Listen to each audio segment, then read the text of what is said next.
Mr. Moore. Thank you, Mr. Chairman. As my colleagues on this committee will know, I have been a very vocal supporter of charities, foundations, the larger nonprofit sector. My previous time in Congress was in the social impact space, in consulting an array of philanthropic and efforts through corporations that are trying to, do their double bottom line differently, and through just individual philanthropies. So big, huge supporter, and maybe one of the most vocal. I champion the enactment of the Charitable Act, giving everyday folks an above-the-line deduction on their donations, and have highlighted the importance of private foundations because of the impact that they've had, particularly in Utah, but I know that happens throughout the world. I recently launched the Philanthropy Caucus with Mr. Davis and have worked closely with philanthropists to ensure that Invest America's initiative that we passed through the One Big Beautiful Bill Trump accounts are as successful as they can be. Ms. Sutherland, you actually just mentioned the need, it's not a question right now, but the need to be focused on the next generation. What better way for philanthropy to be involved in supporting something like this Invest America push, right? And providing investment opportunities for children. That said, our witnesses have pointed out today, it's clear that in some cases foreign actors are taking advantage of this sector. Foreign money should not be funneling through nonprofits into our media or to our education, and especially into our elections. This type of influence should not exist, and it should not ever to fuel this type of hostilities in our country.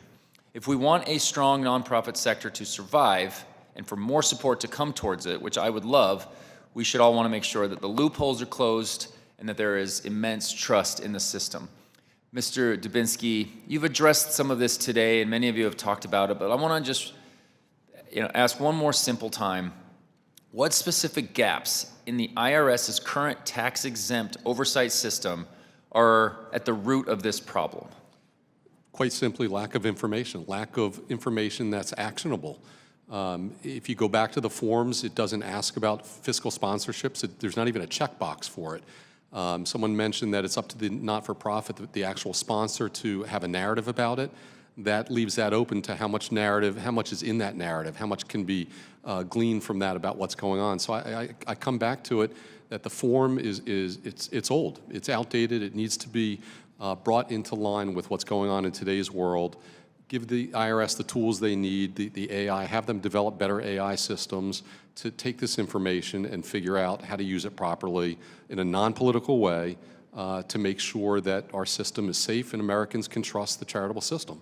And do you believe by addressing that root cause, what you're talking about, we can ensure that policy changes go after the bad actors, but also we don't put an undue burden on all of the compliant organizations out there, the smaller charities that they're often understaffed and things like that. Can we do that balance if we address this? I think we can. As I said earlier, it's not like implementing an anti-money laundering system that financial institutions have. Those are onerous.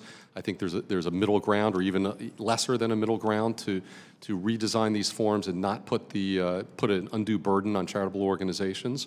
I was the treasurer of a charitable organization, and on the board, it was a small organization. We didn't have a lot of resources.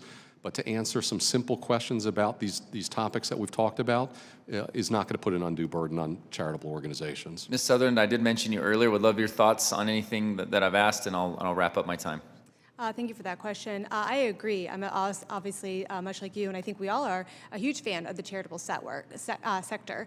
But when charity turns into advocacy and they're using foreign money to do it is the problem, and I think that the topic that we hear in the committee. I think a real easy solution is to identify whether or not you are receiving foreign donations. And if you can't reform the 4990, I think that nonprofits in the advocacy space can elect to prohibit foreign funding. My 501c3, Americans for Public Trust, does not accept any foreign funding. However, we have the Democrat witness joining with us that is actually received a donation from the Weiss Foundation, the very Swiss billionaire that we are talking about who has influence in our politics and policy. So we can then all elect to not receive foreign money from foreign governments, foreign charities, and foreign nationals like my 501c3. Thank you, and I yield back, Mr. Chairman. Mr. Swazi.